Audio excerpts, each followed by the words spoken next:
to be able to really commune with God, we also need to be alone.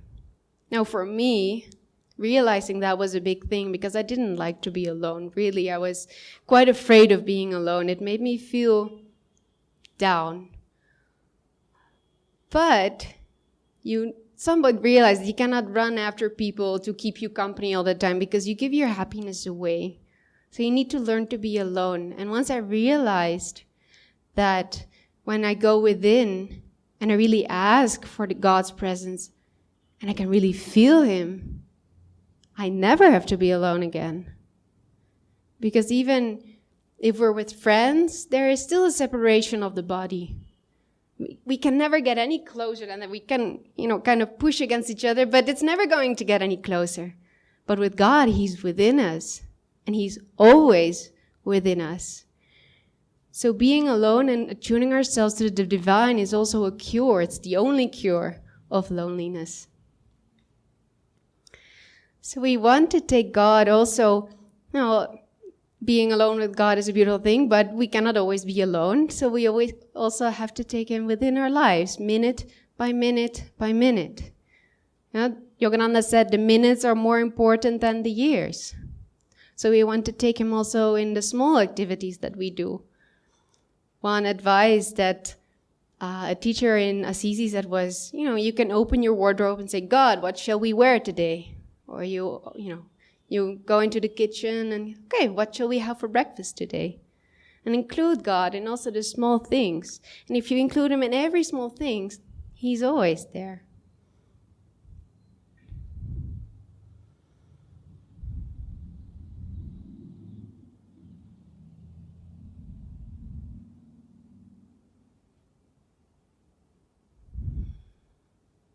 He's just behind our thoughts. He's just so close. And we have to realize this, that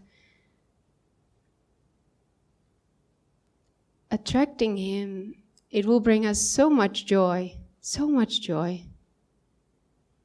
One of the obstacles that we can have in attuning ourselves with the Master is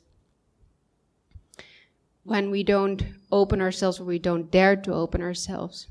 One situation that I have faced was when I knew I was doing something that was going to hurt me, that was not what Master would really want for me, and I couldn't look at his picture because I was afraid for the disappointment in his eyes.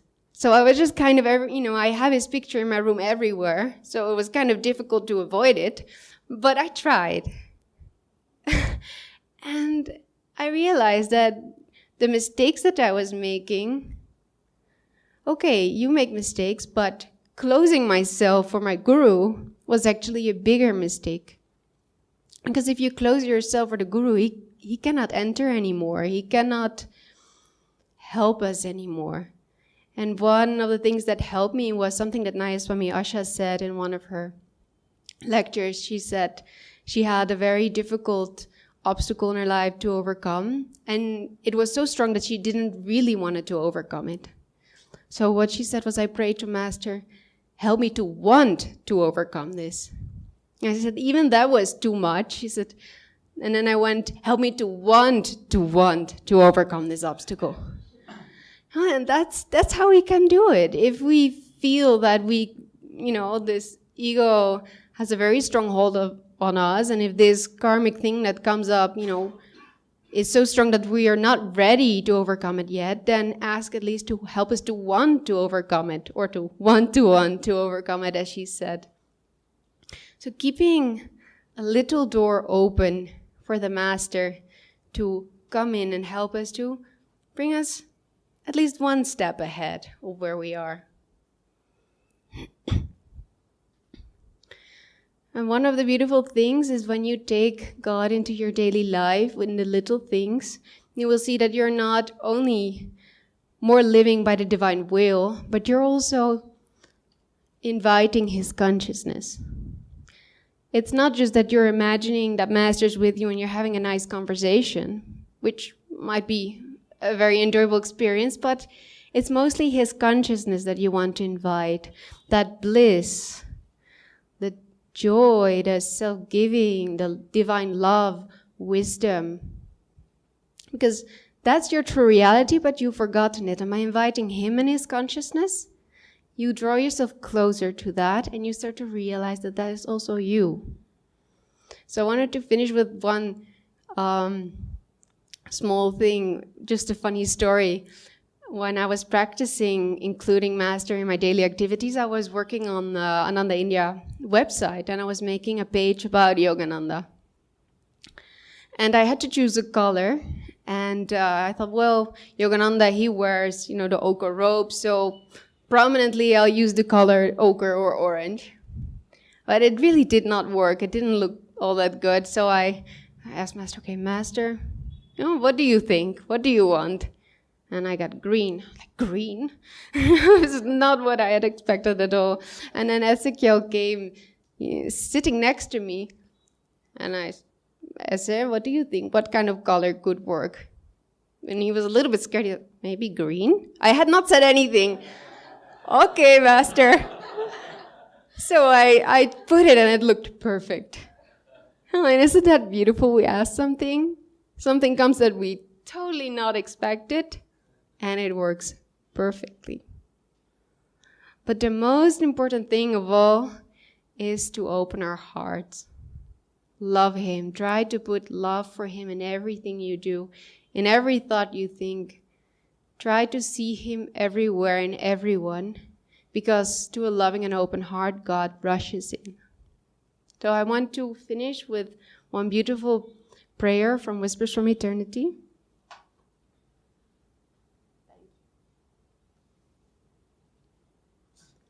And it's called, "The bee of my mind loves to drink from the blue lotus of thy feet. O Divine Mother, in thy lotus feet of blue light, the bee of my mind is engrossed. It is drinking the honey of thy motherly love. This royal bee of thine will drink no other honey but that which is graced by thy perfume. O Divine Mother, flying over all the gardens of my fancy, denying myself the honey of all pleasures, at last I found the ambrosia hidden in thy lotus heart. I have been thy busy bee, soaring through the fields of incarnations, inhaling the breath of experiences. Now I will roam no more, for thy fragrance has quenched the perfume thirst of my soul." I just want to clarify one thing. I rely 100% in any aesthetic decision on Surya. So when she asks me, what do you think, what goes here? It's a supremely scary moment. Anyway, hello everyone. The topic today is abiding in God.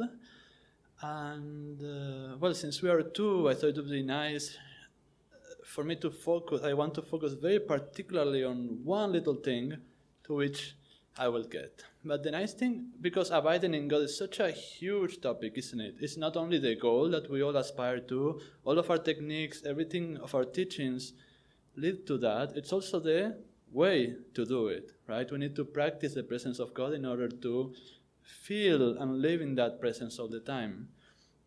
Now, I want to start with a story, actually. One time, I had just come back from Italy from visiting Surya, when she was living there still.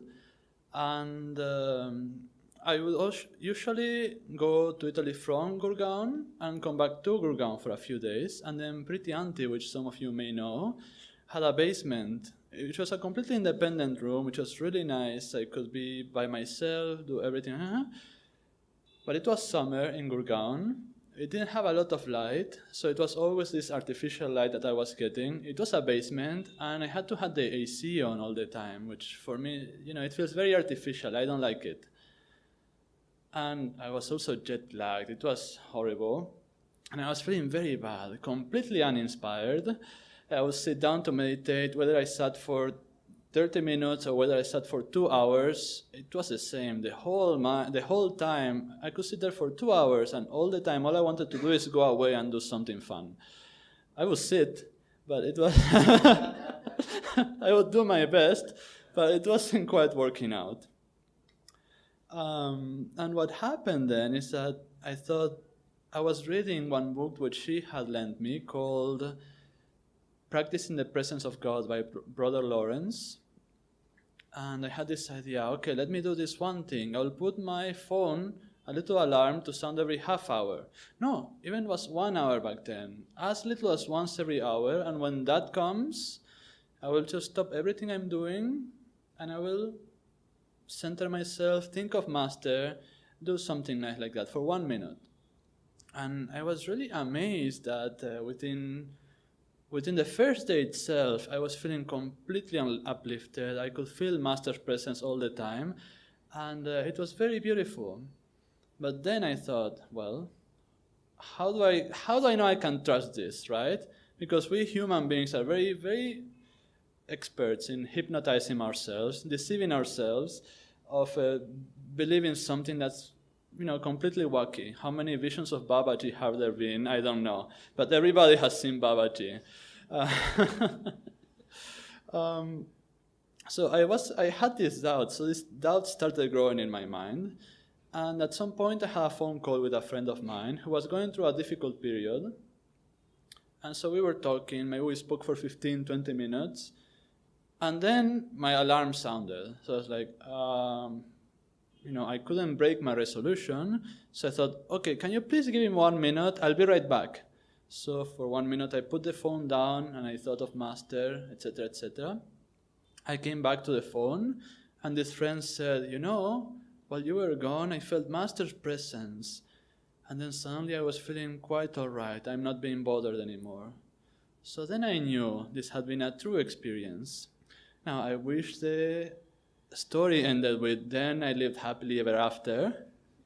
I lived happily, but but not quite as happy, because what happens then is that now that I knew this was a true experience, what starts to happen? We know all of this. Suddenly it crashes, it goes away.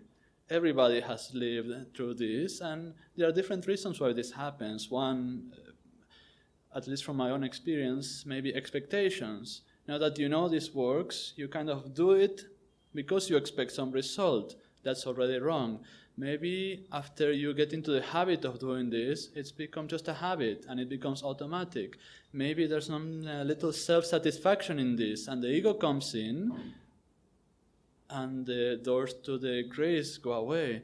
Maybe what else can happen? All sorts of things can happen. But the point is, it goes.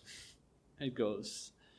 And when I was looking at these little things of all the different ways in which this can fail, I realized that there's one, it can all be encompassed under one thing, which is the attitude was wrong.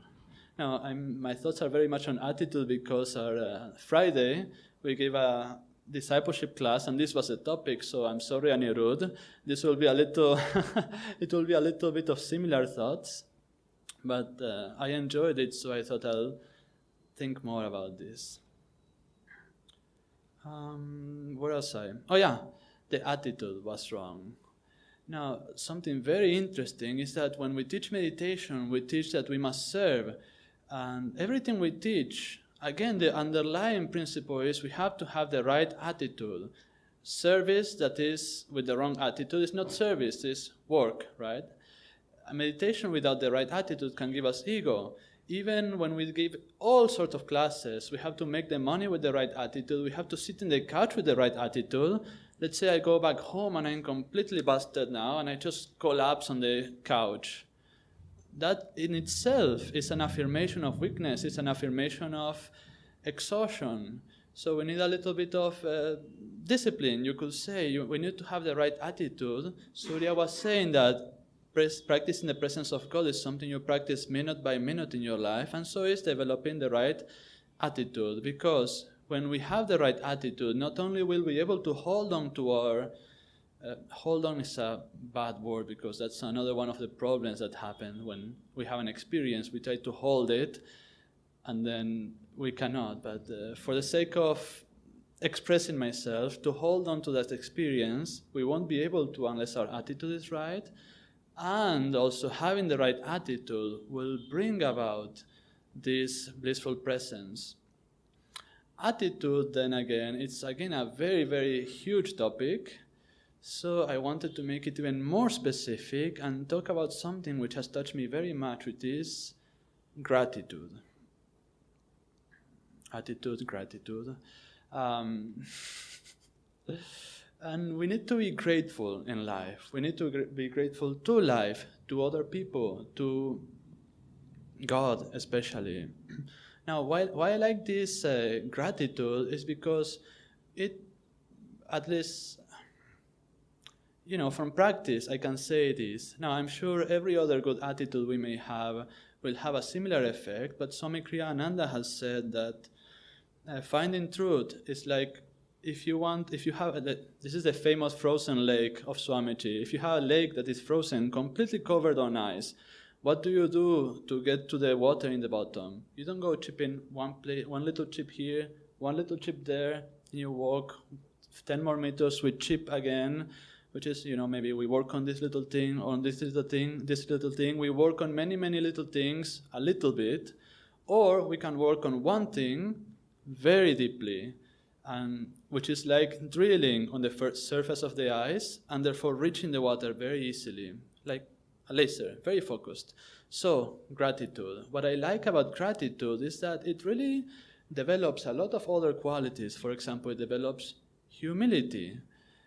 If you're grateful to somebody else, if you're grateful to God, it's sort of an expression that, maybe there was something that you couldn't do, they did. Maybe there was something that you didn't know, they did. In any case, it gives energy. It puts the other person in a pedestal in a way, or puts God in a pedestal. So we develop humility. We also can develop devotion, because what kind of gratitude is there if there's not love in it? Gratitude is an expression of love. Also, we can learn to positive expectations. Yeah, we can learn to have positive expectations. If we are grateful for things, even before we know how positive they are, we can learn to see the positive in everything, like the famous image of the glass, which is half full or half empty, and so on and so forth. And so how to develop gratitude? Again, even as practicing the presence of God and feeling the presence of God, we do it by practice.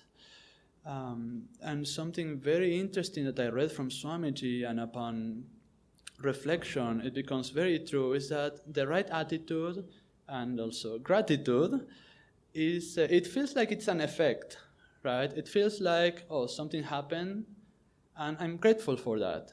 Somebody gave me a glass of water, and I'm grateful for that. And somebody gave me a compliment, I'm grateful. Fine, it is to that degree an effect, but the real power, why it is so important to develop gratitude or the right attitude, is because it becomes a cause. When we have the right attitude, our magnetism will change, our aura will change, so that everything around us will change accordingly. And I have a very dramatic story, which I won't share in detail, but it really illustrated this for me. So Surya was talking about situations in which she knew something was wrong, and she did it anyway. Well, I did the same. Maybe 3-4 years ago, there was something I really wanted, and at the beginning I thought, okay, let me do it with Master. Please help me get this. When he wasn't helping me, I thought, please, Master, okay, I do your will, but please let it be this. And finally, when it became obvious that this one is his will, it was stronger than I just said, okay, I'll be right back. You wait for me, I'll go get this, and I'll come back. No, this is also the grace of the Master, because he didn't allow it to happen. Imagine if he had allowed it to happen, I would have been set for a lifetime of misery. But it didn't happen, so I settled for a very intense period of short period of extreme misery. It was extremely painful. I have never felt so much pain before, and I'm sure I will never feel so much pain again, because I willingly, on purpose, went against what I knew to be Master's will, and then I paid the consequence, because still I was sincere. I was telling Master, I'm sorry, I just cannot help myself. In any case, it was a very painful moment. It was so painful that I couldn't even walk straight. I mean, I could, but I was like slouching like this, and it would take a very conscious act of will to go back, and it was very hard to smile, to stand up straight. But again, by the grace of God, I had this thought, well, I know I am Master's disciple, so he's taking care of me. Even this painful experience must come from him. Even though it was I who messed up, now I have to take this as the best possible thing. So I will say, thank you, Master. I will say, thank you, Master. And every time I could remember, every time when the pain was the deepest, I will somehow raise up my energy and very sincerely say, thank you, Master. I have no idea why I'm thanking you, but thank you nonetheless. This went on. It was a very rough battle. It took me a whole 2 years to get out of this. I mean, gradually, but 2 years before I was fully free. Whew, what a relief it was. I was very, very happy, but still there was some disappointment, which was 2 years. What a waste of 2 years. It took very long. What a mediocre effort this was. I could have done much better. But then what happened is that 6 months later, I spoke with Drupad. Many of you know him. He's an astrologer for Ananda, and he's extremely accurate, extremely good. So, I had my usual reading with him. After an hour or so, he asked me, so how are you doing? How is this and that? So I told him this story. And he was a little quiet. He was a little surprised. More than a little, he was very surprised. He said, you have no idea what a blessing this has been, because for somebody with your horoscope to recover from something like that could have taken a whole lifetime. So imagine, and what was the whole cause of this?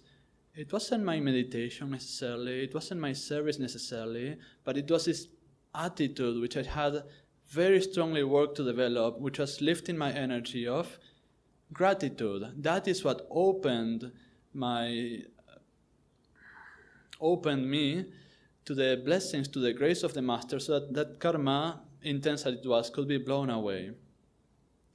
So, when I when I come up to speak, I always figure, let me give people something to do. So in this case, this is what I will very much recommend for everyone to try, to say thank you. Whenever something happens to you, whenever something comes your way, whether you like it, whether you dislike it, say thank you. Now, there are 2 ways to do this. One, you can find a reason. Second, you can do it without reason. At the beginning, to have a reason is fine. There was one guru who says, you should be very thankful every day. Thank you. Thank you, Aditya. Thank you, Surya.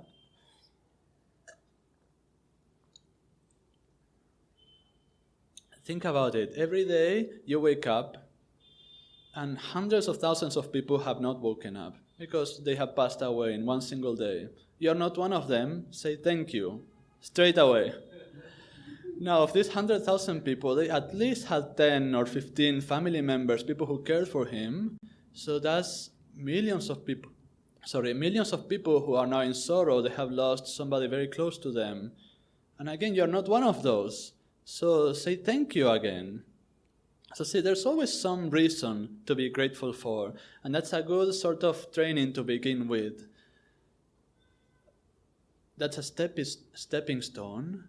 Now, the higher way that we can be is to always say thank you, always have that feeling of gratefulness, no matter what, no matter whether we can find a reason or we cannot find a reason, as I wasn't able to during this incident. So say thank you, make it a habit so that you don't have to think about it. You can think about it later and find it, but you're much more likely, to find something to be grateful for if you're grateful first, isn't it? After we raise our energy, we can see the positive in it. Now let me put this aside for a moment, because I said make a habit out of saying thank you. And what happens with habits, they can often become automatic, right? Even this little trick of the alarm, after a while I was so inspired I'd put it every half hour. So it will sound every half hour. For the first few days was fine, and then it started beep, beep, beep, beep, beep, beep. Om Guru, okay. Let's go back to what we were. I mean, it wasn't like that. It wasn't like that.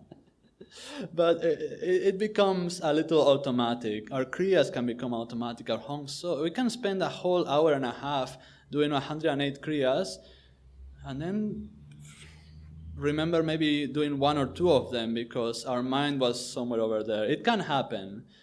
And something I found very interesting, there's a video on YouTube of Master performing a wedding ceremony. And there's a very interesting expression he uses. I make a spontaneous determination. Spontaneous determination. These are two words that I had never heard together before. But it made me think, right? What does it mean to be spontaneous? It doesn't mean to do something unexpected. It means that right now, I make the decision. It is not based on habit. It is not based on anything that came before. It is my decision now, and it is fully conscious.